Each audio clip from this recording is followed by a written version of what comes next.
너무 감사합니다. 제 목소리 잘 들리나요? 네. 제가 예전에 그 설교를 들으면서 저분 설교를 참 재밌게 또 집중을 하게끔 설교를 하는구나 이렇게 느낀 적이 권정희 목사님이라고 있습니다.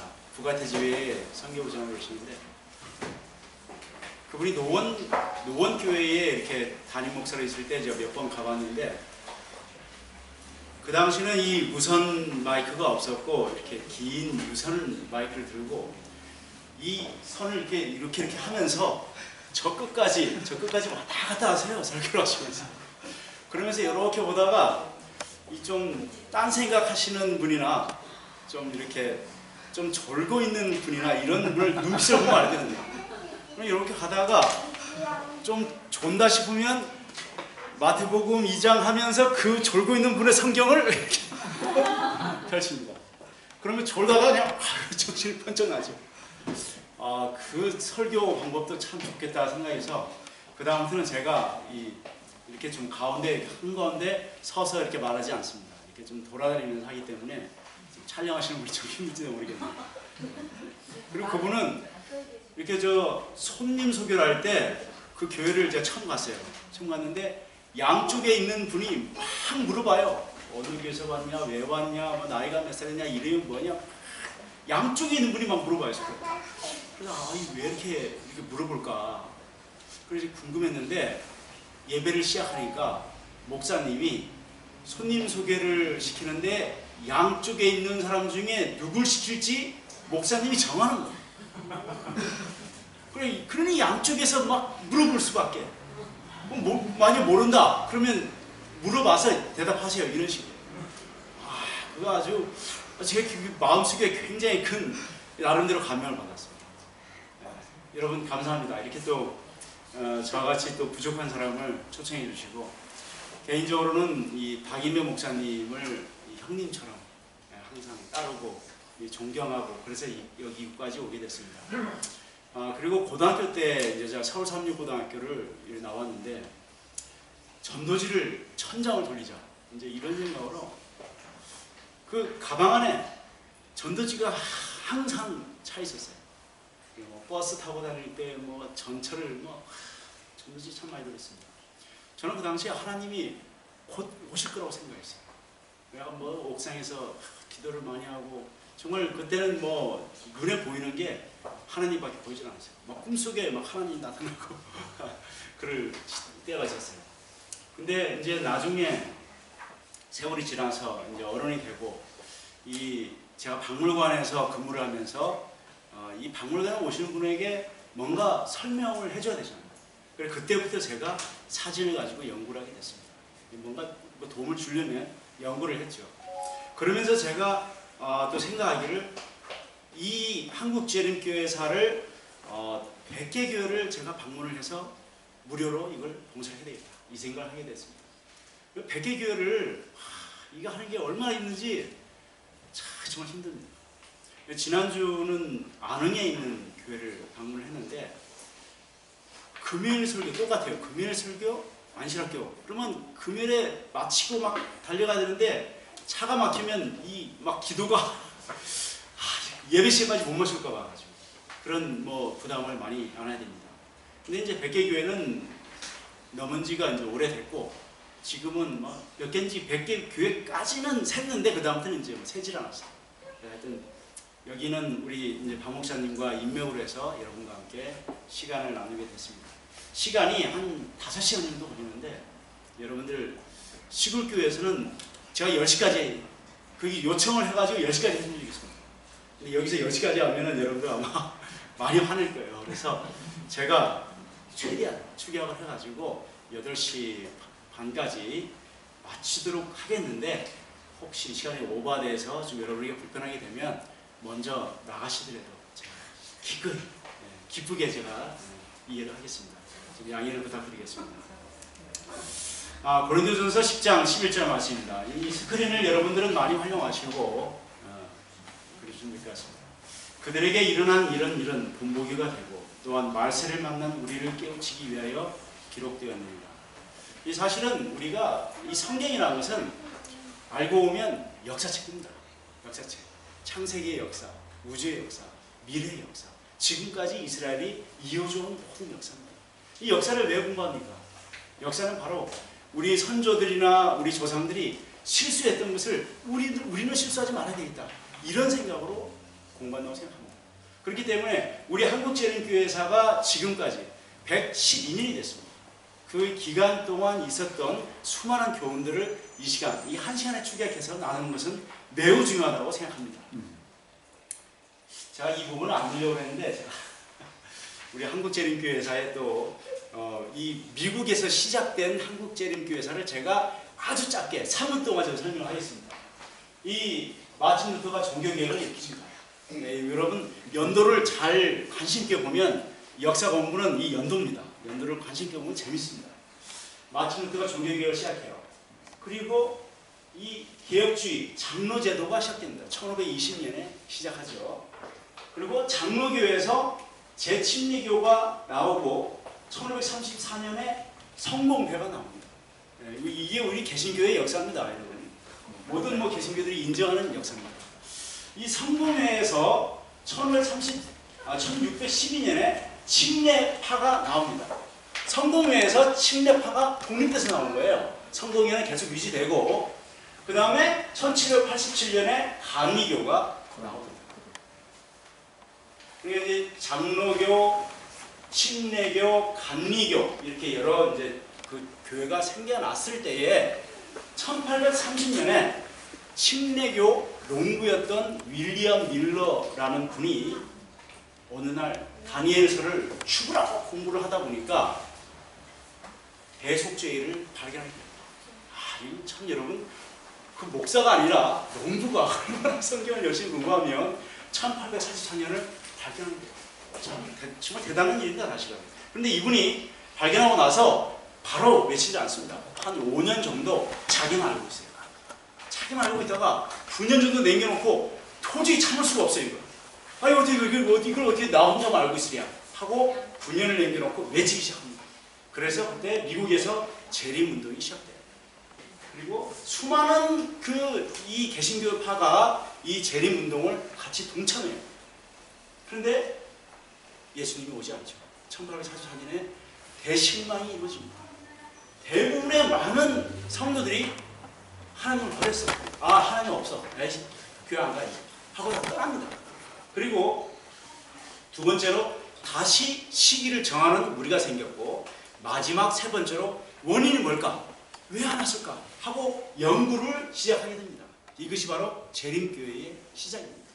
그냥 연구만 하는 게 아니라 수많은 개신교도들이 갖고 있는 장점을 또 땁니다. 침례교, 장로교, 감리교, 수많은 재림교회에서 갖고 있는 장점들을 따가지고 우리가 종합적으로 종합 세트를 하나 만듭니다. 그게 바로 재림교회예요. 그래서 1860년에 제7안식 예수재림교회라는 것을 공식적으로 시작을 하게 됩니다. 알고 보면 이 성경이나 믿음이나 성만찬제식, 침례, 그 다음에 십계명, 안식일, 어떻게 보면 좋은 것은 다 따온 거예요. 이 재림교회가. 알고 보면 완벽한 교회예요. 정말 좋은 교회입니다. 그래서 1860년에 재림교회가 시작을 하는데, 자, 우리 이제 한국으로 이제 살짝 넘어옵니다. 1876년에 강화도 조약이 있습니다. 여러분 감감을 하죠. 이 알고 보면 제7안식 예수님과 시작한 다음에 16년 뒤에 강화도 조약이 있어요. 강화도 조약은 일본이 강제로 우리를 무력으로 개방을 시킨 거예요. 이게 어떻게 보면 조1 통상 조약입니다. 강제로 개방시킨 거예요. 그러니까 일본이 전 세계적으로 우리가 조선과 통상 조약을 맺었다 이렇게 하니까 미국이 조선에게 압박을 합니다. 왜 그 일본하고만 조약을 맺고 우리하고는 조약을 안 맺냐? 우리하고도 맺어라 하고 압박을 해요. 그러니까 조선에서 좋다, 미국하기도 하겠다. 그래서 1882년에 조미 통상조약을 맺게 됩니다.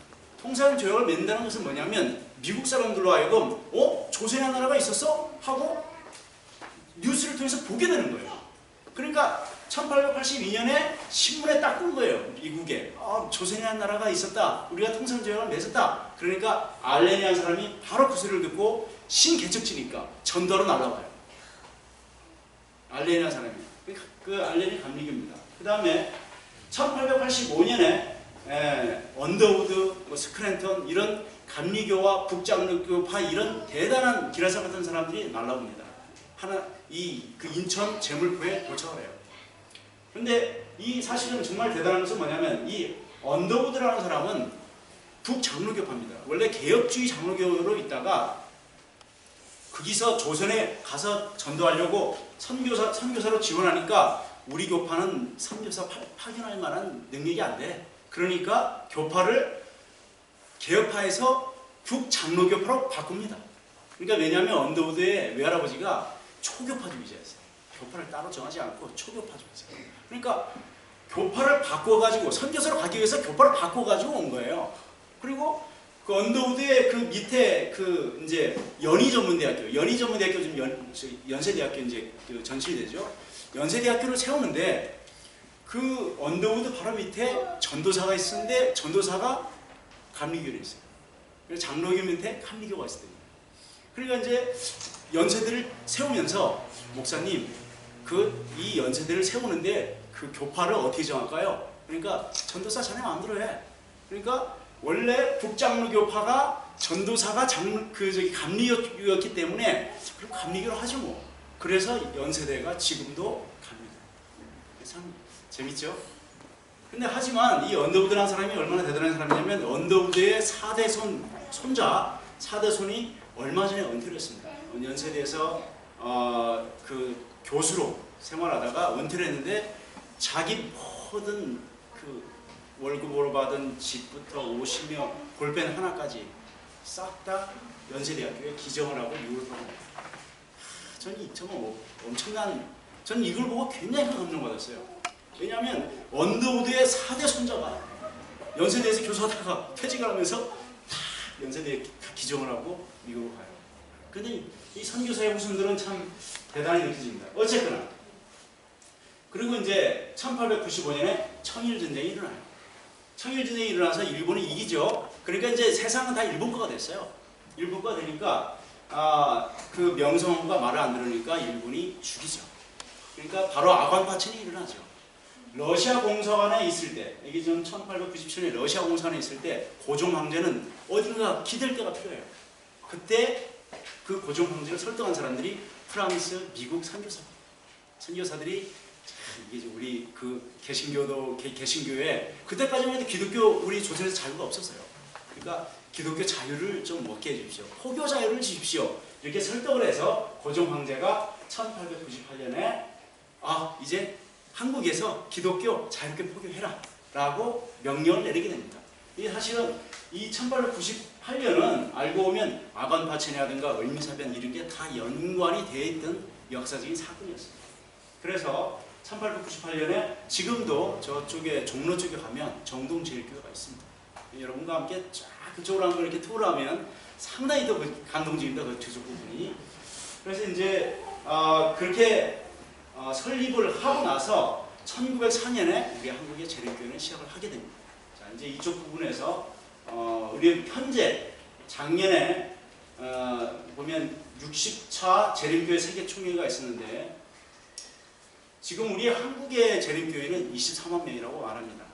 근데 24만 명은 알고 보면 뭐 침례 그동안 받았던 사람 싹 다, 죽은 사람 싹 다 이렇게 다 합쳤을 때 인원이라고 보여지기 때문에 현실적인 인원은 제 개인적인 주관적인 생각을 묻는다면 10만 명 정도 될 거라고 저는 생각합니다. 그리고 전 세계에는 1850만 명의 재림교인이 있습니다. 이것은 작년 기준이기 때문에 지금으로 봤을 때는 거의 2천만 명에서 조금 모자랍니다. 그렇게 여러분들이 이해하면 될 것 같아요. 이 숫자가 제가 하도 신기해가지고 연합회에 전화까지 해봤습니다. 이것은 숫자는 확실합니다. 그냥 그 근거 없이 쓴 걸 숫자는 아닙니다. 자, 우리 그 한국 선교와 한국 그 선교에 연관된 사람 외국인 3명 결정적인 사람을 지금부터 소개를 하겠습니다. 자, 이 아브라함 라루예요. 아브라함 라루. 여러분 많이 들어본 이름이에요, 사실. 정말 뭐 선교사라고 한다면 바로 이런 사람이 바로 선교사다 이렇게 말할 수 있는 사람이에요. 이분은 45세까지는 광산업을 합니다.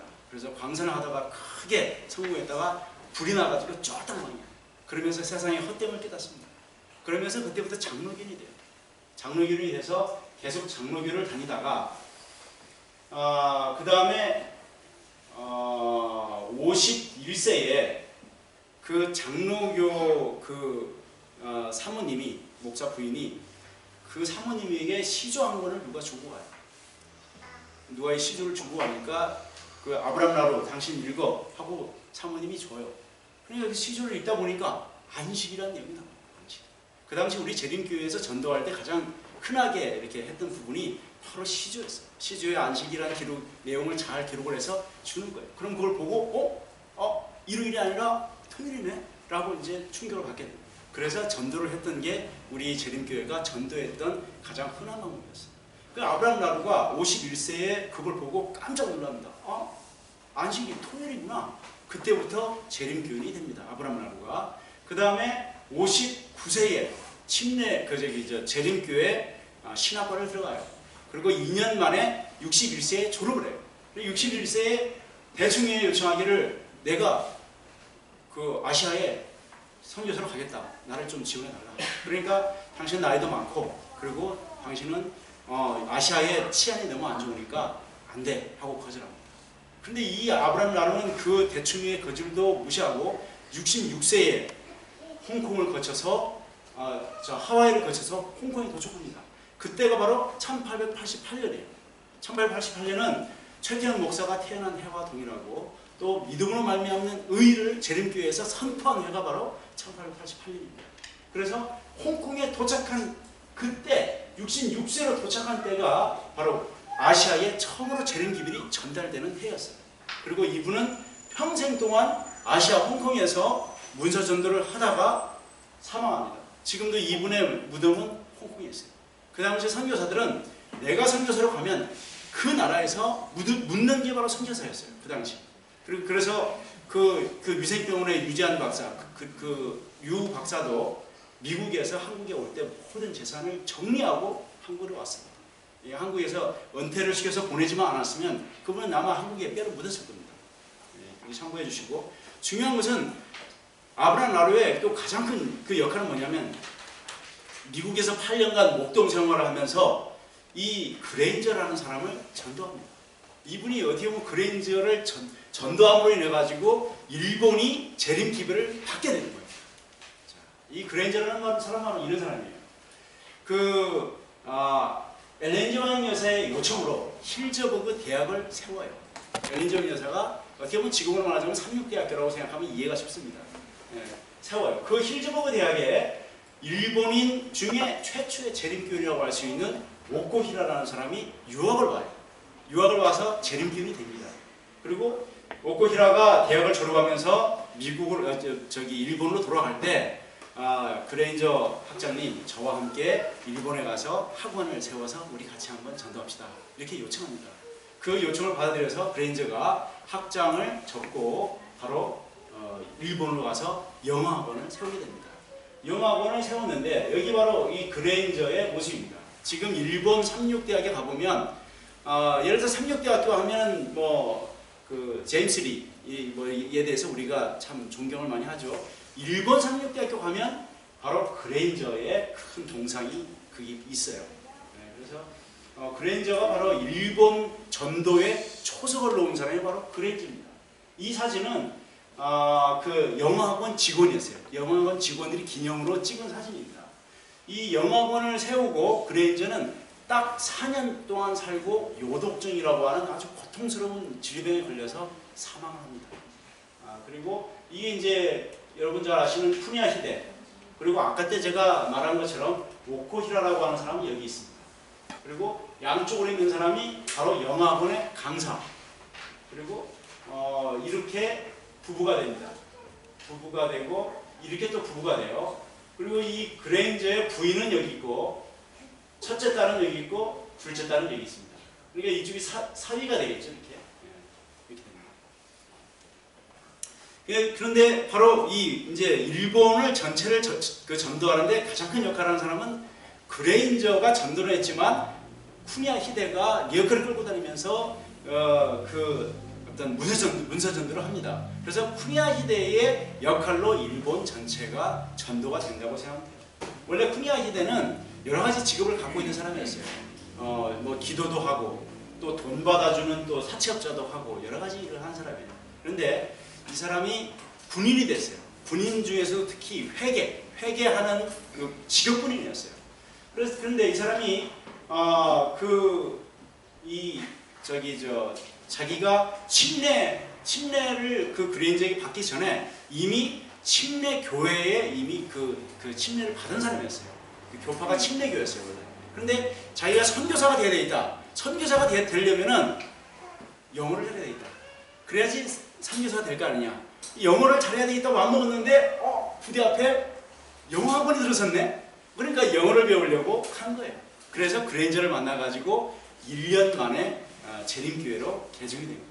그리고 그레인저가 사망하면서 쿠니아 히데에게 유언합니다. 당신이 일본을 사랑하느냐? 그렇다면 당신은 모든 걸 포기하고 지금부터 선교사가 되라. 그렇게 유언합니다. 그리고 그레인저가 사망을 해요. 그리고 쿠니아 히데는 그 유죄를 받들어서 90세까지 설교를 하고 돌아옵니다. 정말 우리 한국에 3번 정도 한국에 오게 됩니다. 이분이 바로 한국을 또 전도하는 선교사로서 큰 역할을 하게 됩니다. 자, 이 쿠니아 히데가 고베항에 와서 그 작은 예배소를 만든 지 4개월 정도 지났을 때 손흥조와 이영일이가 오게 됩니다. 이 참 절묘한 타이밍이죠. 그리고 4개월이 됐다는 얘기는 교회라는 규모보다도 예배소, 아주 작은 예배소라고 우리가 이해를 하면 될 것 같아요. 그리고 하와이 이민은 고종 황제가 1900년에 감리교회에 의해서 허락을 받은 내용이에요. 원래 하와이에는 1896년부터 하와이 땅을 미국이 점령을 해서 처음에 일본 사람을 데려다 썼다가 일본이 노조를 만들고 그러니까 이제 쫓아내고 중국 사람을 데려다 썼다가 중국 사람이 마약이라든가 도박이라든가 이런 문제 때문에 심각해지니까 1900년에 한국 고종 황제를 설득합니다. 설득 과정을 감리교가 하게 됩니다. 감리교는 그 당시 임기반 선생님이 몸담고 있었던 곳이에요. 그런데 1902년에 86명, 그리고 이제 1903년에 1000여 1904년에 3000여 명, 그러니까 기하급수적으로 늘어나죠. 이 당시 하와이 이민을 가려면 교회를 가야만 했어요. 교회를. 왜냐하면 문제가 하도 많으니까 술도 먹고 막 싸우고 그러니까 교회를 가면 좀 폭력도 줄어들고 이러지 않을까 싶어가지고 하와이 이민을 가려고 교회 가는 사람도 많았어요. 그렇기 때문에 이영년도 감리교, 손흥조도 장로교 이렇게 원래 교인이었어요. 이 사람들은 다. 근데 그 이영년이 이제 토요일, 그러니까 이제 고베항에 조선에서 하와이 가는 직항 노선이 없었기 때문에 고베항에 거쳐가지고 고베항에서 한 보름간 체류하면서 신체 검사도 받고 거기서 떨어지면 다시 조선으로 오고 합격하면 하와이로 가고 이렇게 했단 말이에요. 그러니까 거기서 보름 동안 체류하면서 시간이 남으니까 돌아다니는 거예요.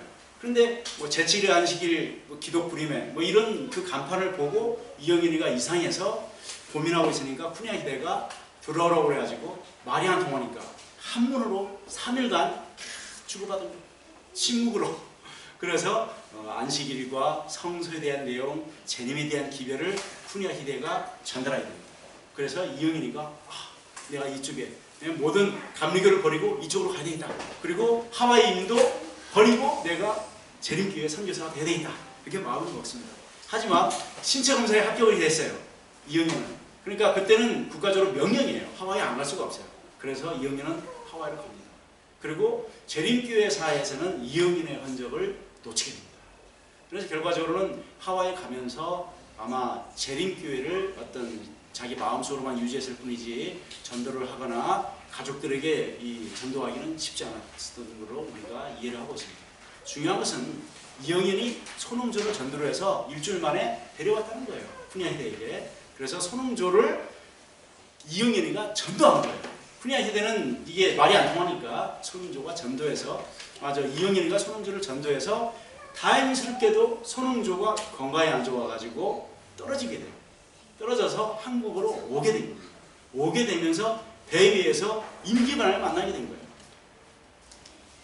바로 이 사람입니다. 자, 임기반.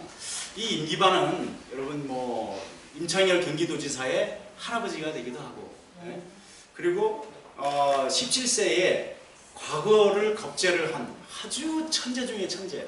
제가 이 간단하게 이렇게 잠깐 조금만 소개해서 그렇지 이 내용을 깊게 들어가 보면 뭐 5살에 천자문을 떼고 사서 3개월 되고 이런 내용까지 쓰면 제가 여러분들이 저 거짓말이야 이럴까 봐서 제가 안 썼어요.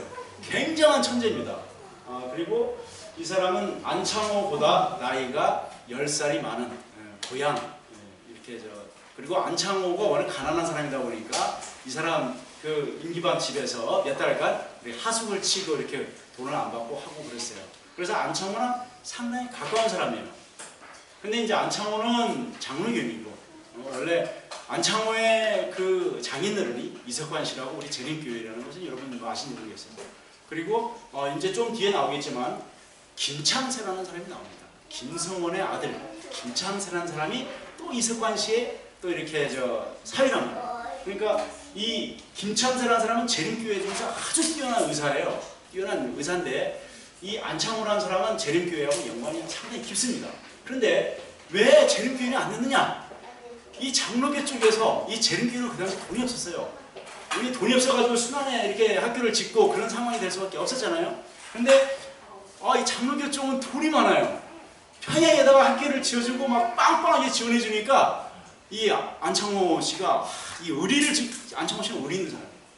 이게 재림교회를 가고 싶긴 한데 이게 자기가 원하는 것은 독립운동이고 학교를 통한 계몽이란 말이에요.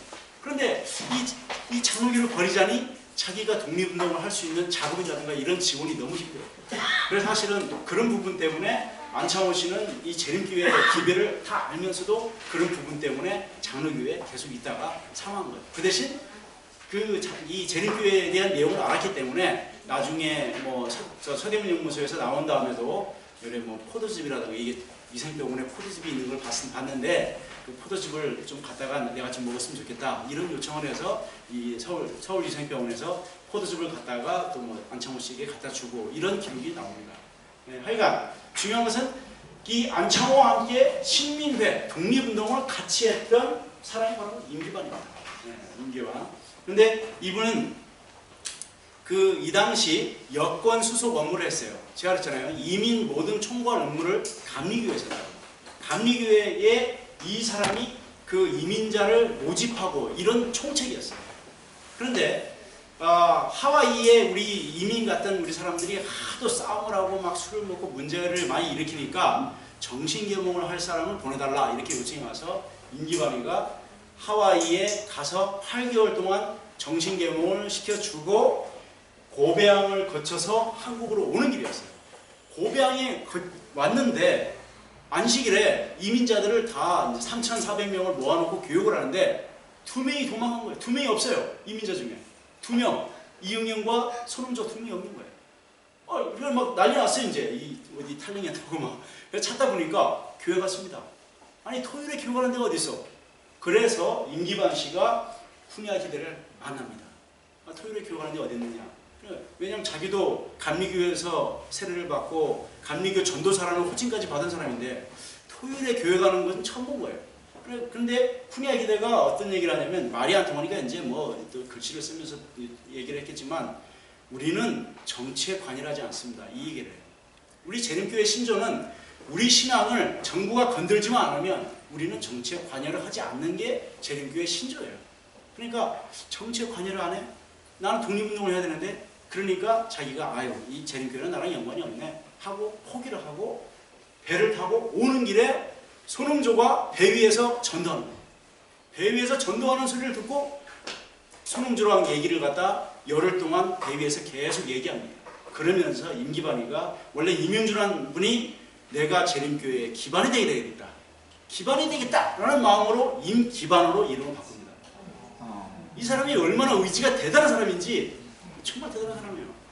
사실은 이 한국재림교회를 퍼뜨리는데 1등 공신은 임기반입니다. 왜냐? 이 사람은 독립운동한 사람이에요. 그렇기 때문에 사람이 많아요. 주변에. 일반 손흥조 같은 경우는 혼자 그 배운 게 많지 않고 그러다 보니까 부산, 경산, 대구, 안동 혼자 전도하다가 월급이 나오는 것도 아니고 성기 있는 것도 아니고 제프리즈 쳐가지고 재림교회를 포기를 해요. 나중에 임기반에 의해서 해외 선교사들이 한국에 와가지고 전도를 해가지고 손흥조를 찾습니다. 손흥조를 찾아가지고 다시 그때 재침입받고 3년간 무죄전도를 하고 손흥조는 대구에서 사라지게 됩니다. 사망을 하게 됩니다. 안타깝게도 손흥조의 후손이 대구에 있는데 그걸 한 40년 전에 재림교회가 그걸 찾았어요. 찾아가지고 전도하다가 그 아파트에 붐이 일어나는 바람에 어디로 사라지고 그냥 그 흔적을 놓쳐버렸어요. 지금도 아마 대구에 어딘가 손흥조의 후손이 살고 있습니다. 그럼 무덤도 어디 있을 텐데 무덤도 어디 있는지 우리가 못 찾고 있는 상황입니다.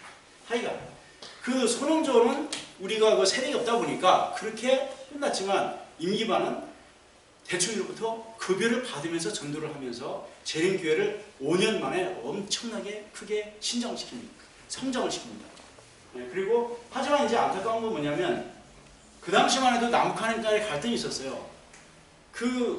전시열이라고 하는 그 버터필드라는 그 합회장이 1908년에 한국에 오면서 이 재림교회를 서울로 옮깁니다.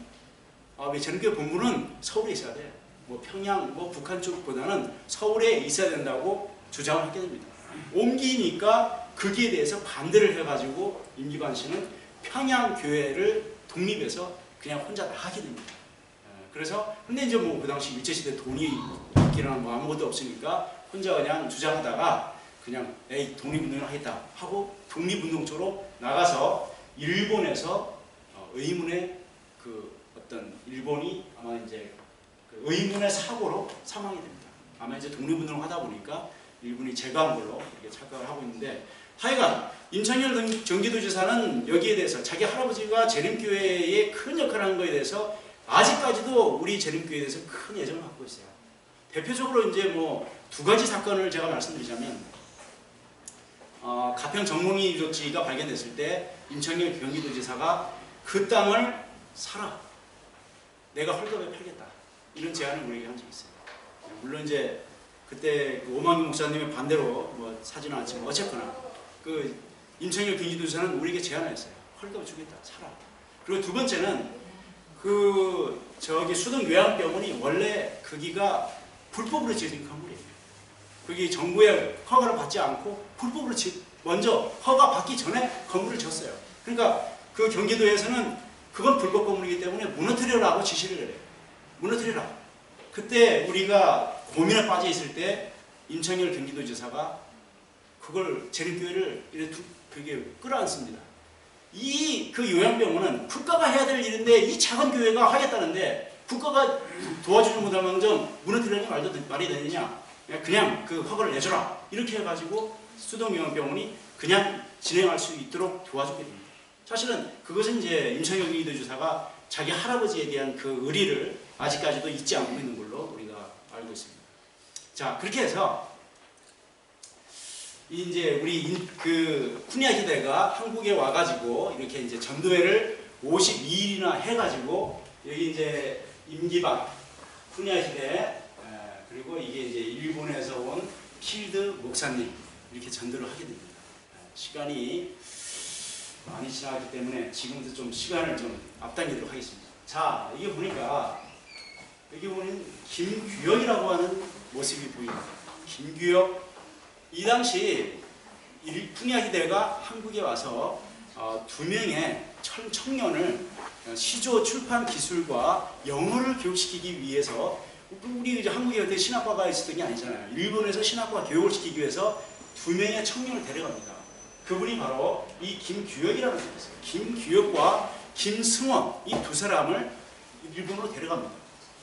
그리고 김규혁이라는 사람의 아들이 김이열 목사님이라고 1970년에 합회장, 그러니까 이제 연합회장이라고 봐야죠. 연합회장이 되신 김이열 목사님의 아버지가 바로 김규혁 전도사입니다. 그러니까 일본에서 전도사 발령을 받은 거예요. 한국에서는 발령할 수 있는 사람이 없으니까 일본에 가서 교육을 받고 한국인 중에 최초의 전도사 김규엽 전도사입니다. 그리고 이분 말고 김승원이라는 사람은 그 당시 깬 사람이에요. 김승원이라는 사람은 그냥 가는 게 아니라 자기 아들 중에 두세 살 되는 그 아들을 데려갑니다. 아들을 같이 데려가요. 그리고 같이 가서 영어를 배워요. 그 아들이 바로 김창세라는 사람이에요. 1934년에 그분은 그 병으로 돌아가셨어요. 병으로 돌아간 의사인데 굉장히 젊은 나이에 아주 창창한 나이에 돌아가셨는데 그 김창세라는 사람이 좀 뒤에 나오겠지만 로설 의사의 통역을 맡은 사람이에요. 왜냐하면 로설 의사가 영어가 안 되니까 한국에 와서 그 15년간 의사 생활을 할 때 통역을 갖다 옆에서 맡은 분이 바로 김창세라는 젊은이에요. 이제 그래서 그 스미스 목사님을 이제 그 대충교회에 요청을 하게 돼요. 우리 그 쿠니아 이대가 이 교회를 갖다 이렇게 많이 전하시니까 좀 와서 전도를 해주시오. 이렇게 요청을 해가지고 최초로 온 선교사가 스미스 목사님입니다. 스미스 목사님은 한국에 와가지고 가장 많이 걸어다닌 사람이에요. 그 당시 교통이 안 좋아가지고 만주까지 2번을 왔다 갔다 할 정도로 걷고 자전거, 말 수도 없이 많이 돌아다니고 고생을 많이 하셨습니다. 그리고 이분도 한국에 와가지고 원래 서울에서 언어를 좀 배워요. 언어를 배우는데 누구한테 배우느냐? 서울에 와서 언어를 배울 사람이 누가 있어요? 저는 그냥 아무도 없잖아요. 그 당시 언더우드에게 언어를 배웁니다. 언더우드에게 배워요. 그리고 언더우드가 주택까지 소개를 시켜줘. 여기서 사택에서 살아라 하고 언더우드가 도움을 주게 됩니다. 그리고 여기서 이제 선교사 일지라고 이 선교사들이 쓴 일기책을 보면 나와 있어요. 자세히. 그리고 이 스미스 목사의 이 부인은 이 간호사였습니다. 간호사였고 원래 이 딸이 아주 어린 이 윌레나라고 하는 딸이 몸이 약해가지고 끝내 한국에 와서 9개월 정도 살다가 이렇게 사망을 해요. 그러면서 스미스 목사님은 이 조선에 이 의료시설이 있어야 되겠다. 무엇보다 중요한 게 의료시설이 있어야 되겠다. 해가지고 의료시설을 요청을 하게 됩니다. 그리고 중요한 건 뭐냐면 사실 임기반 그 선교사는 임기반 장로는 제가 그랬잖아요. 독립군이라고. 독립군 기질이 아주 강해요. 그리고 그 의명학교를 평양에 짓는 거에 대해서 강력하게 주장한 사람이에요. 그 당시 1906년에 안창호 선생님이 대성학교라고 평양에 학교를 줘요. 장로 미션스쿨을. 이 자존심이 있지. 나는 평양에 학교를 똑같이 경쟁을 하고 싶은데 순한 저지 시골에 가서 지라고 그러니까 자존심이 많이 상한 거예요.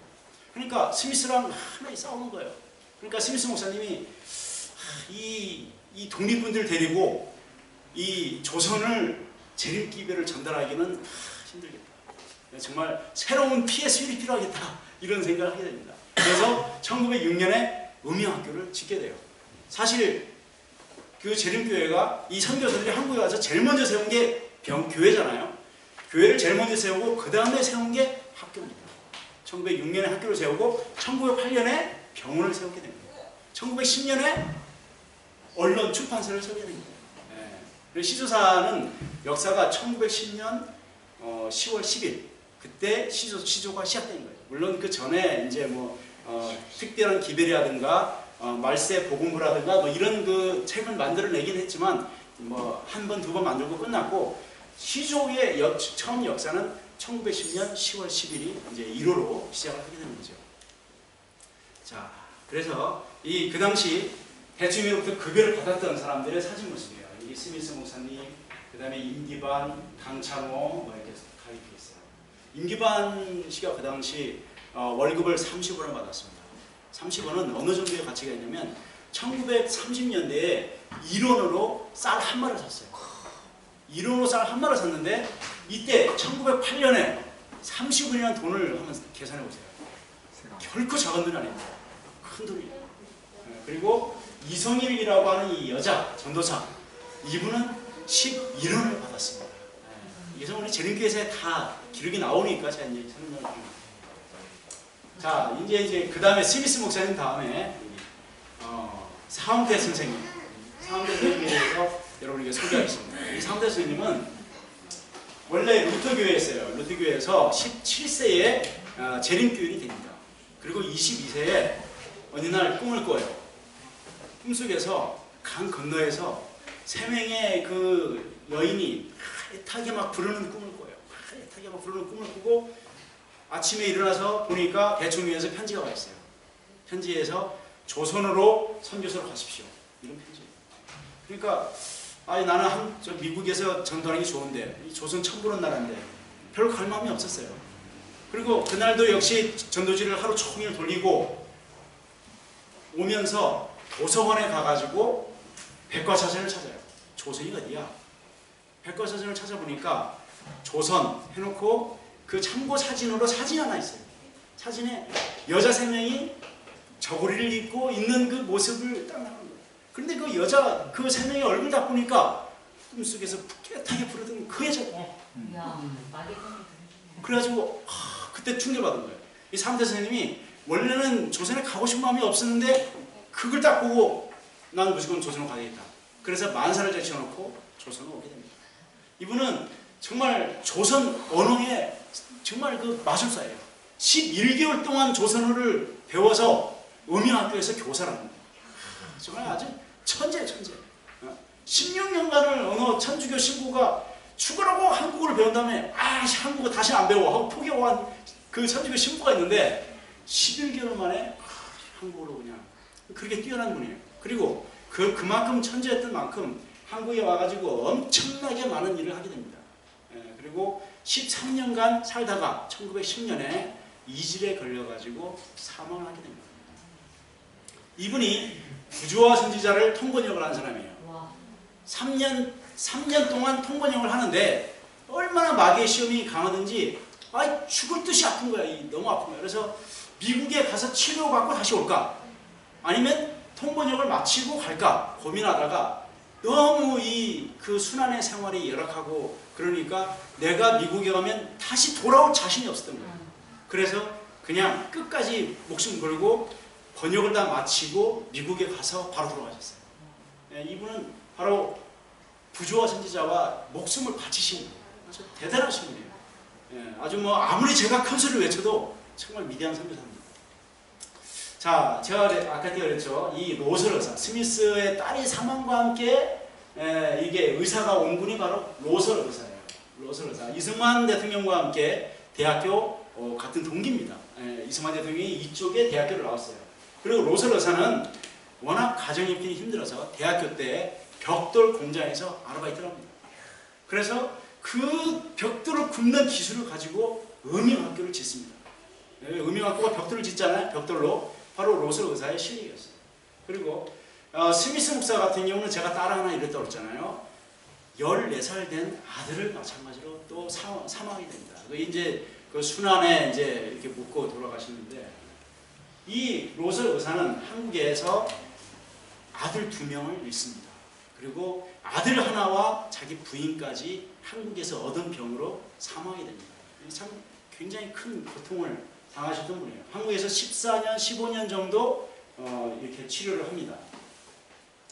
여기 보면 조선에서 15년간 23만 명이라고 하는 엄청난 치료를 하게 됩니다.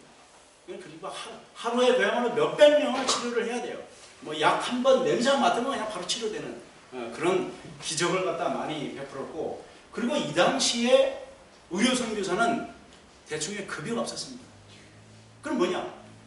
자기가 의료 치료해가지고 자기 먹을 걸 자기가 벌어야 돼요. 그 당시 의료 선교사의 운명이었어요. 그래 한국에 와서 돈이 없으니까 아버지께 아버지 돈 좀 보내주세요. 그래서 아버지가 $200를 보내와서 그 돈으로 치료받고 그 돈으로 자기가 살아야 돼요. 자급으로 이렇게 했던 시절이 있었어요. 이분은 바로 1972년에 위생병원 원장이 됐던 이근화 박사 동생을 치료를 한 적이 있습니다. 여기 이제 보면 사진 보면 줄 서 있는 거예요. 그 순환에 그 의료 시설이 없으니까 이런 시설이 하나 들었으니까 줄이 얼마나 길었겠습니까? 줄이 끝이 없대요. 이 화질이 안 좋아서 하는데 이 줄 서 있는 거예요. 그리고 이게 이제 로설 의사. 로설 의사의 번역을, 이제 통역을 김창세라는 청년이 했다고 그랬죠? 이 김창세, 에티모스가 살짝 보이죠? 이 이근업이라고 1915년에 한국에서 최초로 목사 안수를 받은 이근원 목사님이 살짝 보이죠. 이분이 이제 선돌재림교회를 책임졌던 분이죠. 김창세 돌아가시기 전에 아주 잘생긴 모습이죠. 이분이 34살에 사망하지 않고 계속 살아있었더라면 정말 뭐 재림교회에 큰 결이 됐을 텐데 상당히 안타까운 일이죠. 자, 여기 이제 이 왕하시, 이게 아까 때 제가 선교사, 사음태 선교사를 얘기한 적이 있죠. 사음태 선교사의 여동생입니다. 왕그림이라고 하는 여동생. 그 다음 왕대야 여사하고 그분의 남편, 왕하시 선교사예요. 남편은 1916년에 폐결핵으로 사망하게 됩니다. 그 왕대야라는 여사는 자기 언니도 죽어, 자기 남편도 죽어, 이런 상황에서 한국에서 34년간이라는 세월을 시조사에서 근무하면서 박시대 대전 둘을 바로 이 왕대야라는 여사가 통번역합니다. 정말 가슴이 떨리는 일이에요. 자기 인생의 모든 것을 조선에 바치게 됩니다. 시조에 대해서는 사실 일제강점기 때 바로 이 왕대야라는 여사를 빼고 나면 쓸 게 없어요. 그 이 시조의 모든 것을 바로 이 여자분이 다 짊어지고 쓰게 됩니다. 그리고 스미스 목사의 이게 아들 살짝 보이죠? 부부 모습. 그리고 전시현 목사라고 버트필드라는 합대장님 모습이 이게 뒤에 살짝 보이고, 그 다음에 로설 의사, 오병 목사님 모습이 살짝 보입니다. 그리고 제임스 리라고 여러분 뭐 잘 아시겠지. 제임스 리의 아버지 스미스 목사가 음유학교 교장으로 했고, 그 다음에 이제 두 번째 로설 의사가 잠깐 왔다가 세 번째 이만, 그러니까 제임스 리의 아버지 이만이라는 사람이 16년 정도 음유학교에 교장을 하게 됩니다. 음유학교를 이제 전체적으로 꾸리는데 역할을 하는데, 그 이만이라는 제임스 리의 아버지가 바로 이분, 뒤에 카메라를 들고 있는 바로 이분입니다. 그래서 1910년에 자 이제 시조의 부분을 제가, 시조도 사실은 이게 뭐 한시합글인데 좀 대표적으로 두 개만 특이한 걸 제가 여러분에게 소개합니다. 색천사의 기별, 여기 표지예요. 표지인데 사람이 걷다가 자전거 타다가 이렇게 배 뭐 이렇게 좀 교통이 빨라진다 이거. 그래서 밑에다가 끝날의 지식이 더하리라. 다니엘 8장에 나온 짐승들 이렇게. 참 재미있고 의미심장하죠. 자, 그 다음에 1913년 3.1 운동이 있었던 그때에 시조 월보에 나온 내용이에요. 제가 아는 우리 한국에 나온 최초의 금연 홍보 광고입니다. 이게 1919년에 우리 재림교회는 담배가 해로우니까 담배 피지 말라는 금연 광고를 내보낸 아주 앞서간 그런 재림교회였어요. 이게 보면 담배를 핀 젊은이들은 이게 담배를 안 피는 애들은 이렇게 등산해도 잘 올라가는데, 담배 피는 애들은 이렇게 퍼져가지고 담배 피지 마. 이걸 한 장을 딱 넘기면 근육이 나와요. 저는 이제 이 시조 가지고 특별 전시회를 했기 때문에 몇 달을 가지고 이거 가지고 뭐 다 읽고 연구를 하다 보니까 이 뒤에 내용까지 다 읽다 보니까 제가 설명을 드리는 거예요. 이게 이제 1936년도 휘경도의 모습입니다. 지금도 이 건물이 있죠. 이 건물 지금 산호조림원으로 쓰고 있죠. 사실은 이 산호조림원 건물은 유재한 박사가 원래 1929년에 신사동에서 개원했다가 1932년에 위생병원으로 와가지고 4년 만에 지은 건물이에요. 그리고 이 건물은 사실은 건물에 대한 건축비는 어느 장로교회 여자분이 건축비를 대준 거예요. 참 이것도 아주 뜨거운 거예요. 사실 알고 보면 돈이 없으니까. 근데 장로교회 제가 역사적으로 누군지는 모르겠어요. 장로교회 여 집사님이 돈을 대줘가지고 그 돈으로 이걸 짓게 됩니다. 그리고 여기 뒤는 휘경중학교 쪽에 있는 그 위치에, 지금 휘경중학교 쪽 위치에 휘경원이라고 정조의 셋째 부인 수빈 박씨라고 하는 사람이 무덤이 있었어요. 그분이 수빈 박씨의 아들이 순조였어요. 왕의 어머니니까 비록 세컨드지만 꿀빨이 좋잖아요. 그래서 휘경원이라는 게 여기 있다가 그것이 지금의 광릉 세조 무덤이 있는데 그 광릉으로 옮겨갔어요. 그래서 휘경동의 이름은 바로 그 수빈 박씨라는 여자 휘경원에서 따와가지고 휘경동이 됩니다. 자, 이게 이제 죽양천에서 김봉덕 목사님이 이렇게 침례를 주고 있어요. 중랑천에서 지금도 침례 받으면 좋겠는데 지금 물이 들어와서 침례 받고 싶거든요. 근데 제가 감동스러운 건 뭐냐면 침례를 받기 위해서 이 줄 서 있는 물을 보십시오. 정말 지금도 침례를 만일 어디 준다면 이렇게 줄을 서면 정말 가슴이 뜨거워지는 그리고 침례를 받는데 이 많은 사람이 막 이게 우리 재림교회 성도들인지 아니면 구경하러 왔는지 그건 모르겠는데 얼마나 많은 사람이 이렇게 축하를 해주고 있어요. 이거 이제 그 당시 4개 교회의 이 지도자들 모습. 유지한 박사를 역시 뭐 빼뜨리고 얘기할 수가 없겠죠. 유지한 박사는 참 정말 이 사람도 한국에서 32년에서 34년을 일하게 됩니다. 안타까운 것은 유지한 박사는 원래 한국에서 뼈를 묻으려고 했으나 안타깝게도 65세에 당신 퇴직해라, 은퇴해라 해가지고 이렇게 물러나는 것이 매우 안타까운 일이었어요. 왜냐하면 위생병원 앞에 그게 안에 공단이 들어서려고 했어요. 공단이 들어서려고 할 때 유지한 박사가 이 공단이 들어서면 위생병원 망한다 해가지고 이승만 박사에게 부탁을 해가지고 그 당시 주치의를 했으니까 부탁을 해가지고 그 앞에 땅을 삼육대학이 33만 평인데 그 위생병원 앞에 45만 평이면 정말 삼육대학교보다 훨씬 큰 땅입니다. 그 땅을 유지한 박사가 정말 뭐 거의 석격이 와닿다 할 정도로 엄청나게 큰 땅을 유지한 박사가 사요. 근데 안타깝게도 유지한 박사가 그 65세에 퇴직을 하고 나서 미국으로 간 다음에 그 땅을 위생병원을 그 건물을 짓기 위해서 그 땅을 팝니다. 그 땅을 팔아가지고 위생병원 건물을 쳐요. 근데 안타까운 것은 건물을 치면서 건축업자한테 사기를 당해가지고 그냥 기둥 몇 개 세우고 다 날아갑니다. 재판을 해서도 칩니다. 그래서 유지한 박사가 1972년에 이근화 박사가 위생병원장이 돼가지고 유지한 박사를 초청합니다. 왜냐하면 유지한 박사 밑에서 수련을 이근화 박사가 했기 때문에 승리했기 때문에 초청을 해요. 1974년에 유지한 박사가 한국에 와서 눈물을 흘립니다. 그 땅을 보면서 가슴이 아파가지고. 왜냐하면 땅이 날아가고 없으니까. 참 그 가슴 아픈 일이지만 어쨌거나 하여튼 그 땅이 지금 있었더라면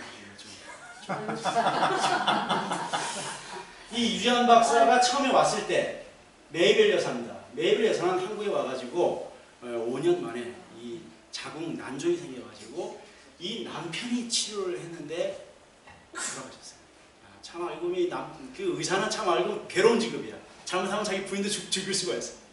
그래 이 남편이 치료해가지고 사망해서 그당 지금의 그 마포구 선교사 묘역에 묻게 됩니다. 선교사 묘역에 5기의 무덤을 삽니다. 5기의 무덤 그 자리를 지금도 선교사 묘역에 가면 있어요. 그래서 메이벨 여사 이분의 무덤은 지금도 거기 가 있습니다. 그리고 이분이 다시 이제 미국에 가서 그 류은혜 여사와 재혼을 해서 이렇게 오게 됩니다. 지금 마포구에 가면 이 비석이 지금도 있습니다. 지금 이 밑에 시신은 없고 비석만 있는 겁니다. 시신은 미국에 있어요. 그래서 메이벨 여사 바로 왼쪽에 유지한 박사의 기념비가 이렇게 있습니다. 유은혜 여사하고 유은혜 여사는 정말 이 남편 옆에서 이 남편이 정관수술이기 때문에 아이를 못 낳습니다. 그걸 알고 결혼해서 평생 애를 낳지 않고 그냥 그렇게 살아갑니다. 그러면서 한국에서 수많은 고아들을 자식처럼 키우게 됩니다. 전쟁이 났을 때 고아원에 오는 사람의 절반 이상은 혼혈아였어요. 그 혼혈아들을 다 입양하고 보내는데 키우는데 자기 인생을 바치게 돼요. 그 세월을 무려 20년 정도를 바치게 됩니다. 제가 이제 그 고아원에서 모습을 사진을 좀 위생병원 얘기 간호학교. 이게 이 간호사들과 함께 이 아이를 이렇게 돌보고 있어요. 이 우는 아이가 몇 명 있죠. 여기 보면 이게 또 혼혈아가 많아요. 이렇게 봐도 그죠. 체중을 재고 있고 이런 모습이 있어요. 지금도 제가 한 달 전에 위생병원에 가면 안춘화라고 하는 간호사가 지금도 80세인가 하여튼 뭐 그 정도 연세되어 가지고 유은혜 여사와 함께 그때 간호사를 하셨던 분이에요. 안춘화 간호사인데 그분과 무릎을 꿇으니까 뭐가 제일 힘들었습니까? 애가 많이 온다. 왜 애가 오느냐? 혼혈하다 보니까 엄마가 그 아이를 위생병원 정문에다 놓고 가는 거예요. 그러니까 애가 뭐 아무리 그 엄마가 없으니까 울 수밖에. 그냥 일주일 내내 우는 애도 있고, 그리고 엄마가 가슴이 아프니까 그 위생병원 정문에서 몰래 숨어가지고 왔다 갔다 하는 모습이 많이 보였다. 예, 그래서 그 우는 아이를 달래는 방법이 없으니까 매일 업어주느라고 그 고생이 많았다. 그 이제 실제 지금 생존자의 증언이에요. 이 유지한 박사는 정말 그 이렇게 발이 높다 보니까 뭐 이승원 박사 그때 1937년에 주치의가 되면서 이 청와대 가서도 얼마나 당당합니까? 고개 한번 숙이지 않습니다. 아주 당당한 모습이 있어요. 그리고 이 프란체스카 여사 같은 경우는 1962년에도 삼육대학교에서 그 삼육 우유를 이렇게 왜 빨리 안 가져오는 거야? 라고 막 지시를 해가지고 막 정신없이 자전거 타고 청와대까지 막 가서 납품을 하고 그런 기록이 있어요. 여기도 이제 뭐 이혼의 여사의 모습이 보이는데 이 밑에도 보면 혼혈아가 상당히 많습니다. 그래서 이혼의 여사가 퇴직한 다음에도 김포공항으로 오면 사실은 우리 재림 성도보다는 고아들, 그 자기를 키워줬던 고아들이 먼저 버선발로 김포공항까지 뛰어갔던 그런 역사들이 많이 있습니다. 사실은 유지한 박사가 그 1사후퇴 때 이렇게 인천에 메가더 장군에게 요청해가지고 탱크를 실을 수 있는 수송선을 인천에 띄우게 됩니다. 인천에 띄워서 거의 6,000명에 달하는 사람들을 성산포로 이주를 시켜요. 그게 바로 유지한 박사입니다. 정말 그 정도의 힘을 갖고 있을 정도면 발이 얼마나 넓어야 돼요. 그때 그 6,000명 중에 600명에서 800명이 재림교인이었어요. 나머지는 이제 다른 종파 사람들이었겠죠. 사실 이분이 이제 여러분 이거 허시무라는 분이 있었어요. 이 허시무라는 사람은 제가 재림교회 역사를 연구하면서 가장 억울한 사람이에요. 정말 억울한 사람이에요. 이 사람은 죄 없이 죄인이 되었어요. 여러분 인터넷에 들어가가지고 허시무 찾으면 다 나와요. 그러면 허시무 재림교인이라고 나와요. 그리고 아주 지독한 욕설이 많이 나와 있어요. 사실 이분은 희생자예요. 왜 그러냐? 이분은 원래 포틀랜드 미국 병원에서 의사로 몇 년 봉사한 사람이에요. 여러분 그 당시 이분이 1925년 그 어려운 시절에 순환에 의료 선교사로 올 정도면 신앙이 얼마나 펄펄 끓는 사람이었겠어요. 엄청났을 거예요. 그 평양에서 기차를 타고 오는데 어떤 사람이 기차에서 자살한 거예요. 그래서 막 팔이 잘렸는데 이 사람이 그걸 막 팔을 갖다 고쳐주고 꿰매주고 해가지고 신문까지 나온 사람 대단한 사람이에요. 그렇게 희생정신이 강한 사람인데 1925년 4월에 순안에 와가지고 한국어를 배우고 있을 때예요. 순안에서 이렇게 도착해가지고 불과 한국에 와가지고 5개월 뒤에 5개월도 안 된 상황에서 일이 터집니다. 사실 한국에 와가지고 5개월 동안 언어를 뭘 배웠겠어요? 거의 언어를 배운 게 없어요. 이 당시 임기반 그 장로의 둘째 딸 임신은이라고 있었어요. 임신한 사람은 상해 위생병원에서 간호사 교육을 받다가 포기를 하고 순안에 와가지고 간호사를 하고 있던 간호사였어요. 그러다 보니까 아버지처럼 좀 이렇게 기질이 아주 이렇게 좀 괄괄하고 이제 그런 당시였어요. 그런데 그 당시 김명섭이라고 하는 뭐 한 12~13살 되는 꼬마애가 그 아버지가 이제 석천건, 윤열화 이제 이 집은 보면 이 김명섭은 이제 아마 그 배가 다른 그런 씨가 다른 아이로 이렇게 보여지는데 이 김명섭이라는 아이가 그 순환진료소 그 옆에 사과가 있는데 사과를 자꾸 훔치는 거예요.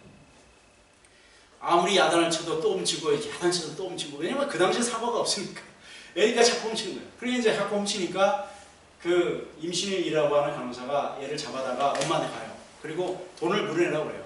훔쳤으니까. 그러니까 우리 집은 돈이 없으니까 때리든가 관하로 집어넣든가 마음대로 해라. 엄마가 그렇게 해요. 그러니까 그러면 엄마에게 양해를 받고 그 질산은이라고 하는 그 당시 이제 병원에 있었던 약품이에요. 질산은이라고 하는 그 따끼따끼한 약품을 가지고 얼굴에다가 도적이라고 이렇게 한문으로 씁니다. 그래서 이것은 일주일 정도 지나면 없어집니다. 그러니까 얘한테 충고하는 의미로 이렇게 쓸 테니까 양해를 하십시오. 그러니까 아이고 뭐 내 새끼 알아서 하시라고 엄마 허락 받고 그렇게 씁니다. 그리고 이제 어떻게 보면 지나간 거예요. 지나간 건데 문제는 그리고 이제 이걸로 이제 끝난 거예요. 끝난 건데 문제는 뭐냐면 이 세월이 한참 지나요. 여기 보면 한 9개월 정도 지나는데 조선일보에 대서특필돼요. 질산은이 아니라 염산으로 둔갑을 해가지고 얼굴에다 쓴 것으로 나옵니다. 그리고 이 당시 어떤 문제가 생기냐면 배미주의가 한참 기성력해요. 이건화 박사가 그 자서전을 이렇게 읽어보면 어떤 내용이냐면 마을에 이건화 박사도 평양 그쪽 출신이니까 마을에서 뭐 미국인 물러가라 막 데모하는 것을 흔하게 볼 수 있는 그때 시기였어요. 그러니까 미국에 대한 감정이 많이 있었어요. 그리고 선교사들이 이때는 성폭행이라든가 성인후회라든가 이런 걸 많이 당했어요. 조선이 실제로. 그러다 보니까 미국에 대한 감정이 극도로 나빠진 상태였어요. 그러니까 어떻게 보면 희생양이 필요했던 거예요. 희생양이 필요해가지고 이런 사건을 확장시켜가지고 나쁘게 매도할 수 있는 그런 건수가 필요했어요. 두 번째는 제가 우리 재림교회에 이 전도하는 방식이 이 감리교, 친리교, 장로교 여기서 열심히 생활하는 사람에게 안식일 기도를 얘기해서 이렇게 떼온 다음에 나중에 그 사람이 이제 뭐 다시 데려가려고 그러면 그 사람에게 다 교육을 시켜가지고 이 일요일에 교회 가야 된다는 내용을 성경에서 찾아보시오 이런 얘기를 해요. 그러니까 그 장로교나 친리교나 뭐 감리교나 그 목사님 입장에서 얼마나 화가 나요. 열이 받죠. 그러다 보니까 재림교회에 대한 감정이 있어요. 그러다 보니까 이런 게 합쳐져 가지고 조선일보에 뻥튀기를 해가지고 이 사건을 대서특필을 하게 됩니다. 그러면서 이게 신문에 나오면서 재판을 받게 돼요. 이 허시모라는 사람이. 그러니까 허시모가 어떻게 머리를 쓰냐면 임신일이 다 했다고 하더라도 임신일이 했다고 그러면 그 당시 상황으로 보면 돌로 때려 죽일 것 같은 분위기였어요. 그러니까 자기가 다 했다고 하고 자기가 다 덮었어요. 자기는 한국어도 아무것도 못하는 사람이 내가 다 했다고 내가 다 덮었어요. 이것은 허시모라는 사람이 이건화 박사에게 다 한 얘기를 제가 여러분에게 하는 얘기예요. 자기가 다 덮었어. 그리고 자기는 재판을 받고 미국으로 떠나게 돼요. 그리고 이 사건이 일어나고 나서 임신일 간호사는 이 순환진료소를 그만두게 됩니다. 알고 보면 이 사람이 한 것은 거의 없어요. 그런데 선교사회적 의지로 그 어떤 임신일의 죄를 덮어쓰고 자기는 나중에 세월 지나고 나가지고 지금도 이 사건이 인터넷에 떠들고 지금도 이 일이 북한에서는 뭐 이렇게 뭐 아주 나쁜 쪽으로 미국인을 또 이렇게 비판하는 쪽으로 써먹고 있는 사건이 이 사건이에요. 참 우리로서는 굉장히 가슴 아픈 일 중에 하나죠. 자, 이제 이재명 우리 선교사 이제 그 수경 재배를 위해서 이게 이제 제명호를 받죠. 그리고 이분의 그 큰아들, 이 큰아들이 화가입니다. 세계적인 화가예요. 성화. 위생병원, 삼육대학교 그 도서관에 삼육대학교 사계라고 이렇게 큰 그림이 하나 있습니다. 그 그림을 이 큰아들이 기증합니다. 네, 그림을 아주 잘 그리고 예수님 재림할 때 이렇게 막 멋있는 그 광경, 그것도 그 아들이 그린 거고. 이제 이재명 목사의 어머니, 이 하워들이 이희만 장로의 아내가 사망해서 장례식을 치르는 모습입니다. 참 저는 이 사진을 보고 많은 감동을 받습니다. 우리 한국하고 이 장례식 문화가 많이 틀려요. 이 사망한 이 모습을 보고 가족들의 이 표정들은 이제 뭐 내일 모레 다시 이 관이 열리고 예수님 재림 때 볼 수 있을 거야. 아주 평온한 모습이에요. 심지어 제임스 리는 웃고 있습니다. 엄마가 죽었는데 뭘 그 좋은 일이 있다고 웃고 있어요. 이 모습을 보면서 참 원래 이재명 그 목사 집안은 굉장한 선교사 집안이에요. 이재명 목사의 그 이모 스캇이라고 하는 그 이모는 그 음향학교에서 32년을 갖다 교사 생활합니다. 어마어마한 선교사 집안들이에요. 뭐 외삼촌부터 있어 싹 다 그냥 아주 선교사로 똘똘 뭉친 집안이에요. 그리고 이제 이재명 목사가 이게 이제 48년이나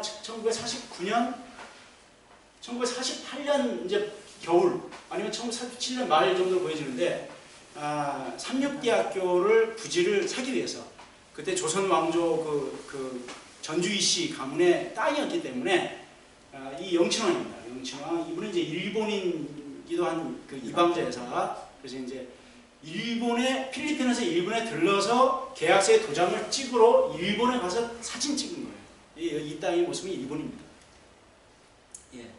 이 전시현 목사님, 이분이 바로 순안에서 서울로 옮기신 분. 자, 이게 이제 서대문 쪽에 순안에서 서대문으로 옮겼어요. 지금 이 땅의 모습은 서대문역 6번 출구로 빠져나가면 농협 자리가 있습니다. 그 자리는 이 자리에 됩니다.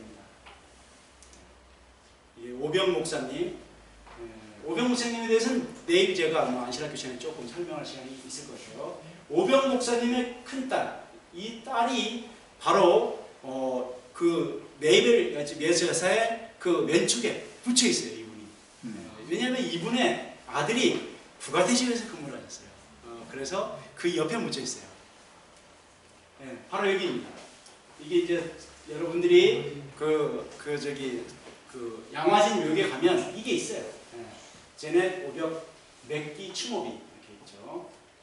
네, 이게 가서 이제 본 사람들이 좀 나오죠. 이게 이제 여기 가보면 유지한 박사 기념비, 메벨 여사, 여기 이제 오벽 이렇게 여사.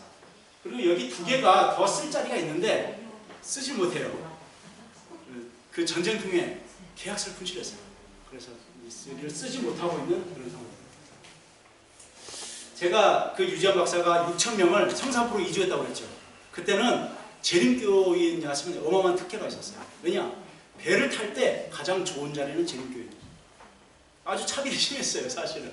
그러다 보니까 전도하기가 더 쉬웠어. 그리고 건방도 주고 돈줄도 주고 그러니까 누군들 재림교인이 안 되겠어요. 전도가 저절로 되죠. 그러다 보니까 성산포에 가서 이렇게 우리가 이 성산포 교회를 건축을 하고 나서 찍은 사진입니다. 이 건물은 지금도 성산포에 가면 그대로 있습니다. 안타깝게도 이제 그 해방이 되고 나서 다 한국으로 남한으로 오다 보니까 재림성도가 제주도에 너무 없는 거야. 그래서 어쩔 수 없이 이 건물을 팔았어요. 지금은 이제 식당으로 이 건물을 쓰고 있어요. 성산포에 가면 이 건물 찾아보세요 한번. 지금도 있습니다. 네, 이 오영선 목사님이라고 그 지금 부총장으로 있는 오덕신 교수의 할아버지죠. 이분이 이제 내일 또 설명을 하겠지만 한국 재림교회의 어떤 해산, 1943년 12월 28일에 재림교회 해산에 도장을 찍었다. 그러니까 이제 그런 강박관념. 결과적으로 8개월 동안 고문을 시달려가지고 도장을 찍었지만 그에 대한 강박관념으로 교회를 떠납니다. 교회를 떠났다가 선교사들의 집요한 설득으로 다시 들어옵니다. 들어오고 나서 재침례를 받고 목사 안수도 다시 받습니다. 이때 이렇게 4명이 이여식 목사님하고 목사 안수를 해방 이후에 받을 때 기념으로 찍은 사진입니다.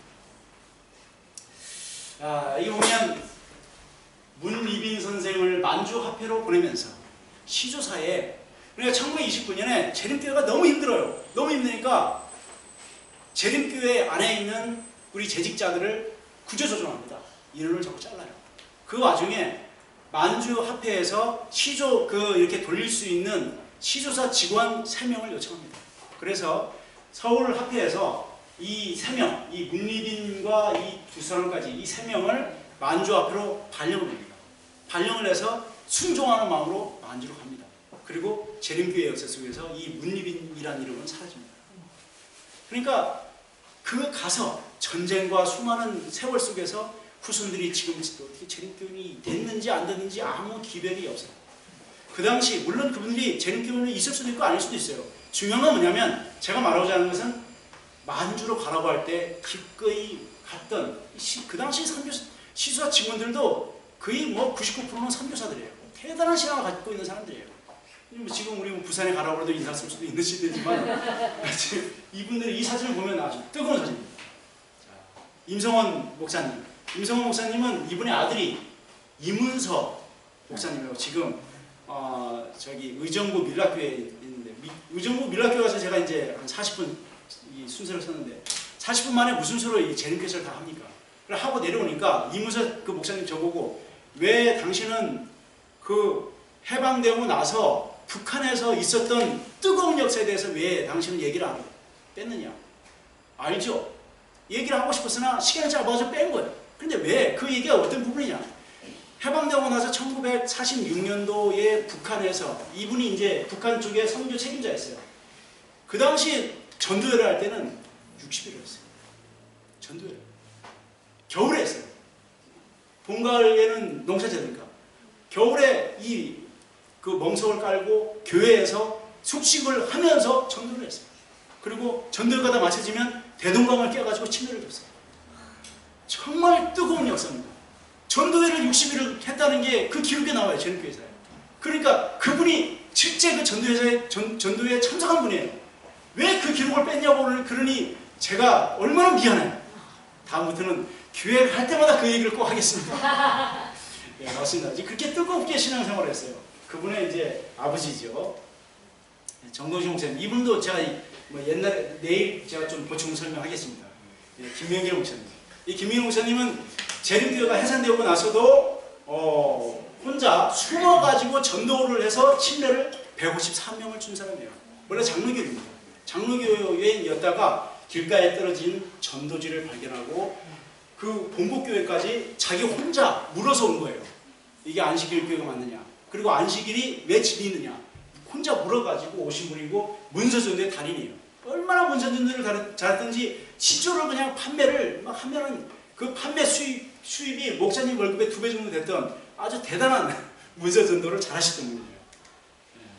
이걸 이제 우리 36 우유를 만드셨던 하얼리라는 분. 시간을 제가 앞당겨서 좀 빼겠습니다.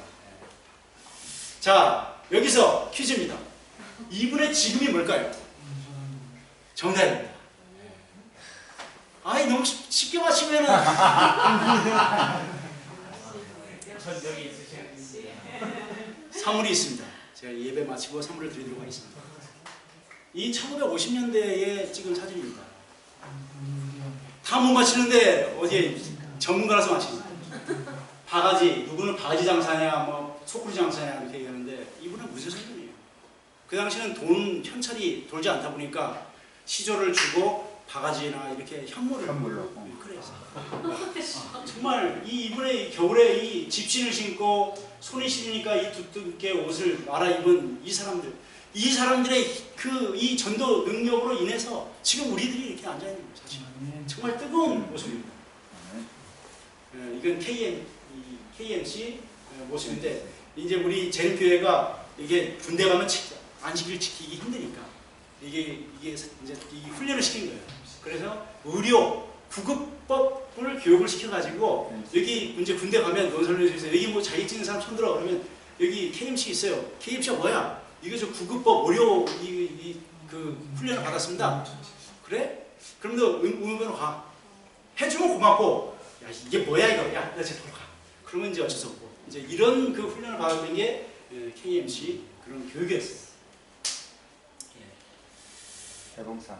네, 이게 이제 삼육대학교가 이 건물이 없고 그러다 보니까 대강당도 없고 그러다 보니까 졸업식 할 때 이렇게 강릉 명종의 그 무덤 앞에서 이렇게 예배를 그리고 이게 총회를 이루고 어떤 활동을 여기서 다 했어요. 이 제임스 리 모습이 보이죠. 이것도 마찬가지로 강릉 이게 모습이 살짝 보이죠. 이게 시조사 앞에 차갑으니까 교회 진앙과 시조를 서로 이렇게 이끌었던 실제 서로 이끌었던 그런 모습이에요. 차로도 물론 이끌었죠. 시조사의 옛날 모습이고 이게 이제 그 어린이 성경학교를 최초로 한 게 본국교회에서 1934년에 하기 성경학교를 했습니다. 그 다음에 1985년에 인덕원 교회에서 어린이 성경학교 한 모습이에요. 모여라 어린이 대잔치에 매일 영화 상영. 그 당시 영화를 틀어주면 또 이렇게 꽂혔던 시절이 있었죠.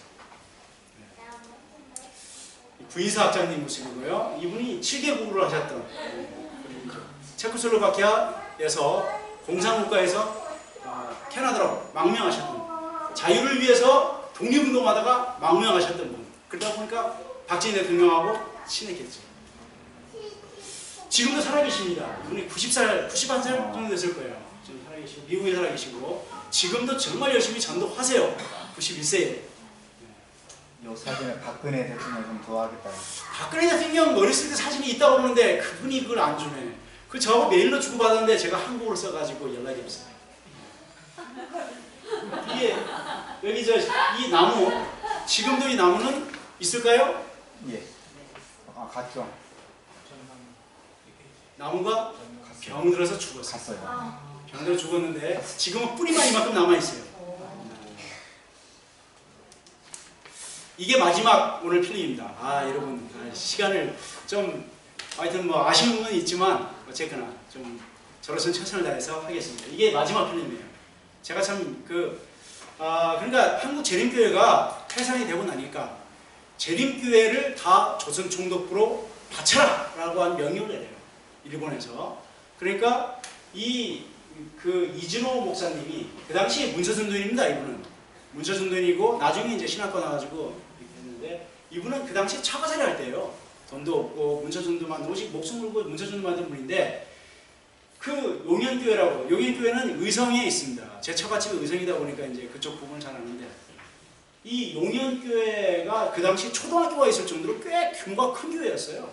그런데 그 교회를 조선총독부로 바치지 않기 위해서 자기 전 재산을 다 팔아서 그 돈으로 대납을 합니다. 그리고 교회를 살려요.